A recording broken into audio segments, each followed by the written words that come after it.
Hello good morning everyone. So कैसे हैं आप सब लोग? Hope you all are good and your preparation is also going good. तो अभी स्टार्ट करते हैं आज सुबह का स्केड्यूल, जिसमें था सबसे पहले सॉइल का रिवीजन। सॉइल ऑलरेडी मैं 2 बार कर चुकी हूँ, बट कहीं ना कहीं इसमें जो चीज़ें हैं वो बहुत ही क्रिटिकल हैं और चीज़ें भूल जाते हैं, तो उनको बार बार रिवाइज़ करना is mandatory.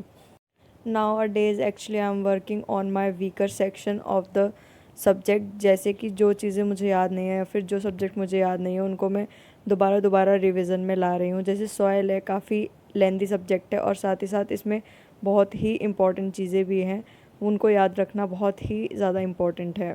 So many of you wants to know my mains result actually. So मैंने पहले भी वीडियोज़ में बताया है कि जो मैंने SSC JEE का प्री दिया था तब मैं अपीयरिंग में थी। इट मीन्स मैं इस एग्ज़ाम के लिए एलिजिबल नहीं थी, but for the sake of practice मैंने ये एग्ज़ाम दिया था और मेरा प्री निकल गया था। उसके बाद मैंने मेंस भी अटैम्प्ट किया। मेंस देने के बाद जब प्रेफरेंस भरने का टाइम आता है तो उसमें अगर हमने प्रेफरेंस भरी है और हम अपीयरिंग में हैं और हमारा सिलेक्शन कहीं ना कहीं हो जाता है तो एक सीट वहाँ पर ख़राब हो सकती है। तो इसके चलते मैंने जो मेंस की प्रेफरेंस थी उसको नहीं फिल किया था, तो इसलिए मेरा रिज़ल्ट कोई भी नहीं आया।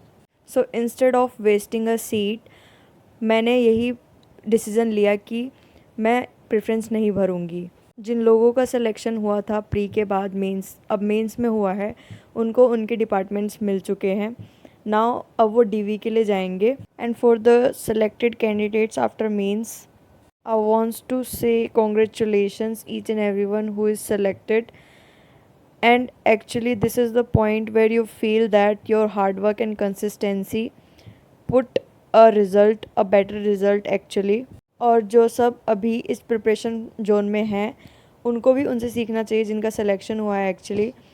उन्होंने किया है, इट मीन्स हम भी कर सकते हैं। तो हमें भी हार्ड वर्क और कंसिस्टेंसी को बरकरार रखना पड़ेगा सिलेक्शन लेने के लिए किसी भी एग्जामिनेशन में। I think all of your doubts are gonna be clear after this video that why I am not sharing my mains result with you guys, because already आपको बता चुकी हूँ आई एम इन अपीयरिंग और मेरा जो final attempt है वो 2023 वाला होने वाला है।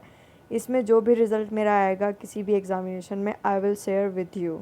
And if selected candidates watching this video please put a comment in the comment box so that the aspirants who are preparing for the examination of 2023 getting a clue कि लोगों का selection हो रहा है एंड उनको थोड़ा motivation मिले आप लोगों के कमेंट्स को देखकर। कुछ पॉजिटिव कमेंट करना ताकि उनको अच्छा लगे। सेशन ख़त्म करने के बाद मुझे जाना था लाइब्रेरी, तो खाती हूँ मैं थोड़ा मैगी और चल देती हूँ लाइब्रेरी की ओर। कल जो मैंने पढ़ा था उसमें से कुछ चीज़ें थी जो मेरे नोट्स में नहीं थी, तो सबसे पहले मैंने जो मेंशन करना था वो वही था। तो इसमें जो ये मॉड्यूल वाला पार्ट था वो कहीं ना कहीं मेरे उसमें लिखा तो था, बट उसके यूजेस क्या थे या फिर कहाँ किस चीज़ में उसको यूज़ कर रहे थे वो नहीं था, तो वो मुझे अपने नोट्स में मेंशन करना था। तो मैंने एक स्टिकी नोट में लिखा और मुझे यहाँ पर इसको क्या करना पड़ेगा, चिपकाना पड़ेगा, क्योंकि यहाँ पर स्पेस नहीं बचा था। टॉपिक मैंने मेंशन किया हुआ था। इरिगेशन मेरा चल रहा है रिसेंटली रिवीजन में। लाइब्रेरी में बेसिकली मेरे 2 सेशन होते हैं, जैसे सुबह 8 बजे से लेकर 12 बजे तक एंड देन 1 से 4 तक। तो स्टार्टिंग के सेशन में मैं अपना जो टेक्निकल पोर्शन है वही करती हूँ, क्योंकि साथ ही साथ 2 सब्जेक्ट रिवीजन के लिए अभी लेने पड़ेंगे। ऑलरेडी 4 मंथ हमारे पास बस बचे हैं, बहुत टाइम पहले ही जा चुका है। तो सुबह वो रिवीजन जो ऑलरेडी हम एक सब्जेक्ट कर चुके हैं और एक नया सब्जेक्ट जो हमें रिवीजन करना है। तो यहाँ पर मैं इरिगेशन कर रही हूँ। सबसे पहले मैं एक पोर्शन उसका रिवाइज़ करती हूँ, दैन उसके बाद मुझे क्वेश्चन भी करने होते हैं। क्वेश्चन उतने पार्ट के मैं कवर अप करने की कोशिश करती हूँ जितना मैंने थ्योरेटिकल पार्ट पढ़ा है। And so many of you asking कि मैं एक सब्जेक्ट को कितने दिन में कंप्लीट करती हूँ टेक्निकल पोर्शन में। तो एक्चुअली इट डिपेंड्स ऑन कि बुक में कितने क्वेश्चन हैं उस सब्जेक्ट के रिगार्डिंग। अब जैसे मैं इरिगेशन कर रही हूँ तो उसमें 1034 क्वेश्चंस हैं, उसको मैंने 5 डेज़ में डिवाइड किया ताकि मेरे पास जो एक दिन में क्वेश्चंस हैं वो 200 से 250 के रिगार्डिंग आ जाएँ। तो उसके हिसाब से मेरा एक सब्जेक्ट का 250 क्वेश्चन एक दिन में हो जाते हैं, क्योंकि उसके अलावा मैं नॉन टेक भी पढ़ना है और फिर दूसरे सब्जेक्ट को भी टाइम देना है। 4 to 5 डेज़ बड़े सब्जेक्ट के लिए इनफ है, उससे ज़्यादा भी नहीं और उससे कम भी नहीं। लेकिन जो हमारे छोटे सब्जेक्ट हैं उसको हम कम समय में कर सकते हैं। उसके रिगार्डिंग 500 क्वेश्चन है, 600 क्वेश्चन है, तो उसको हम 2 से 3 दिन में ख़त्म कर सकते हैं। आफ्टर द लाइब्रेरी सेशन घर आकर आफ्टर द रेस्ट मुझे करना है था नॉन टेक। तो नॉन टेक में वैसे मैंने उसमें भी किया था, लाइब्रेरी में भी किया था, बट कुछ पोर्शन मेरा छूट गया था, तो वो मैं अभी करूँगी। और आप सब पूछ रहे थे कि मैं नॉन टेक कहाँ से कर रही हूँ या फिर कहाँ से कवर करना चाहिए, तो मैं लूसेंट ही पढ़ रही हूँ। एज सच मैंने प्रीवियस ईयर क्वेश्चंस देखे थे, तो प्रीवियस ईयर क्वेश्चन में इतना हार्डली पूछा नहीं गया है। जो हमारा जनरल साइंस का पोर्शन है, क्वेश्चन पूछे गए हैं। साइंस के बारे में इतना हम सबको ही नॉलेज है, बट हमें इसको एक बार रिवाइज़ करना है और एग्ज़ाम पॉइंट ऑफ व्यू से पढ़ना है, क्योंकि एग्ज़ाम में जो क्वेश्चन पूछे जाते हैं वो बहुत डिफरेंट हो जाते हैं थ्योरेटिकल पार्ट से। तो मैंने उसी हिसाब से अपने नोट्स बनाने स्टार्ट किए हैं। सिर्फ मैं पिन पॉइंटेड चीज़ें लिख रही हूँ जहाँ से क्वेश्चन हमारे से पूछा जा सकता है। जैसे रेडियो एक्टिविटी में ये वाला टॉपिक था, तो इसमें अल्फ़ा बीटा और गामा पार्टिकल्स के बारे में बहुत बारी क्वेश्चन पूछा हुआ था, तो इसकी प्रॉपर्टीज़ मैंने लिख ली है, रेडियो एक्टिव के यूजेस लिख लिए हैं और उससे ट्रीटमेंट हम क्या क्या कर सकते हैं, क्योंकि यहाँ से क्वेश्चन पुटअप होते हैं। तो रेडियो एक्टिव वाला पोर्शन था, वो वाला भी मैंने पूरा का पूरा आज ख़त्म कर लिया था। बट आफ्टर दैट अब मुझे जो नेक्स्ट टॉपिक करना था, क्योंकि इसको भी अच्छे से जल्दी जल्दी हमें कवर अप करना पड़ेगा, क्योंकि नेक्स्ट सब्जेक्ट भी करने हैं। करने के लिए मैं बहुत कन्फ्यूज़न में थी कि मैं केमिकल बॉन्डिंग करूँ या फिर कोई और टॉपिक करूँ। जो मेरे पास ऑप्शन था वो था ऑक्सीडेशन एंड रिडक्शन, उससे भी बहुत क्वेश्चन आते हैं।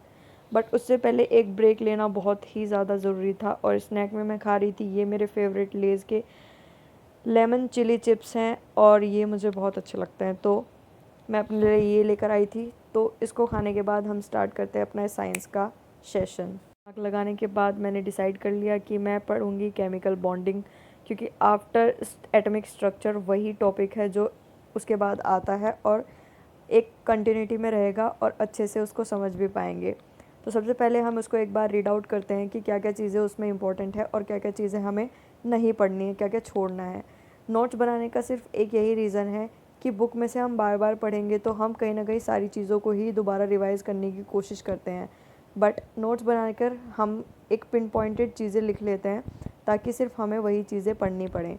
मुझे काफ़ी चीज़ें इसमें से मिली, तो वो चीज़ें मैंने कहीं ना कहीं मार्क कर ली कि ये मुझे नोट्स में पुटअप करनी है। तो मैं आपको फ़र्स्ट ऑफ़ ऑल नोट्स बना के फिर उसके बाद मैं आपको दिखाऊंगी कि नोट्स में एक्चुअली क्या क्या चीज़ें मेंशन करनी है, जो हमें इम्पोर्टेंट लगता है और जो एग्ज़ाम के हिसाब से इम्पोर्टेंट है वो हमें नोट्स में मेंशन करना ही करना है। वो हमें कैसे पता चलेगा कि क्या इम्पोर्टेंट है। सबसे पहले हमें एनालाइज़ करने पड़ेंगे PYQ क्वेश्चंस, ताकि हमें ये पता चल सके कि एक्चुअल में क्वेश्चन कितने डीपली पूछे जा रहे हैं। तो मैंने PYQ क्वेश्चंस देखे थे, तो उसके एनालाइजिंग ऑल द PYQs मुझे ये पता चला कि जो हमारे साइंटिस्ट हैं उनके नेम, साथ ही साथ जो हमारे इम्पोर्टेंट बहुत ही ऊपर ऊपर के टॉपिक है उन्हें हमें पढ़ना है, ज़्यादा डीपली नहीं कॉन्सेप्ट को पढ़ना है। It means Lucent is enough for the non technical portion of for SSC JEE। हम नोट्स बनाते हैं खुद से, तो कहीं ना कहीं वो चीज़ें हमें पैटर्न वाइज याद हो जाती हैं। अभी मैं नोट्स तो बना रही हूँ, लेकिन साथ ही साथ वो चीज़ें मेरे दिमाग में खुद ही बैठती जा रही, क्योंकि मैं अपने हिसाब से लिख रही हूँ कि मुझे कैसे अपने नोट्स प्रिपेयर करने चाहिए ताकि वो मुझे समझ में आ सके और मैं उनको अच्छे से रिवाइज़ कर सकूँ इफ़िशियंटली। स्ट्रेटेजी, आप सबको क्या लगता है कि हमें कैसे नॉन टेक्निकल को पढ़ना चाहिए?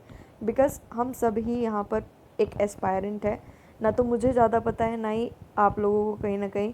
तो हम सब ही प्रिपरेशन कर रहे हैं और हम सब ही ट्राई कर रहे हैं कि हम अपना 100% पुट करें किसी भी एग्ज़ाम को निकालने के लिए। भी अच्छी टेक्निक पता है please share in the comment box so that कि दूसरों की भी हेल्प हो सके। इज़ ऑल्सो इम्पॉर्टेंट, बीच बीच में ब्रेक लेना इज़ वेरी वेरी इम्पॉर्टेंट, क्योंकि माइंड को सैचुरेट होने ही नहीं देना है। अगर सैचुरेट होता है तो तभी हमें ब्रेक ले लेना चाहिए। मैं अपना पूरा जो नोट्स मेकिंग था वो कर चुकी थी। जैसे केमिकल बॉन्डिंग मैंने पढ़ा है, तो मैंने हर चीज़ उसमें मेंशन कर ली थी जो भी इम्पोर्टेंट है। आयनिक बॉन्ड, उसकी प्रॉपर्टीज़, यहाँ से बाहर क्वेश्चन जाएगा ही नहीं अगर इस टॉपिक से पूछा जाता है तो। और ये वाला जो पॉइंट था वो बहुत इंपॉर्टेंट था। फिर कोवेलेंट बॉन्ड, उसकी प्रॉपर्टीज़, यहाँ से क्वेश्चन पूछा जाएगा। लोन पेयर क्या होता है, ठीक है। कोवेलेंट बॉन्ड 2 तरह के होते हैं। ये सब चीज़ें मैंने अपने नोट्स में मेंशन कर ली थी और मुझे कहीं ना कहीं याद भी हो गई थी। वाला टॉपिक मैंने इसमें से छोड़ दिया है, ज़रा डीपली उसको मैंने नहीं पढ़ा, बट हाँ हाइब्रिडाइजेशन के नाम मैंने लिख लिए हैं कि कौन से हाइब्रिडाइजेशन को कौन सा नाम दिया जाता है। देन लास्ट में था उसमें हाइड्रोजन बॉन्ड, उसको भी मैंने अच्छे से लिख लिया है को। और आज के व्लॉग को करते हैं यहीं पर समाप्त with this chilled lemon juice. और आप सब भी इंजॉय करके पढ़िए और अच्छे से अपने नोट्स को रिवाइज़ करिए, ताकि जो तुम्हारी एफिशिएंसी है एग्ज़ाम में वो अच्छे से निकल सके। बाय।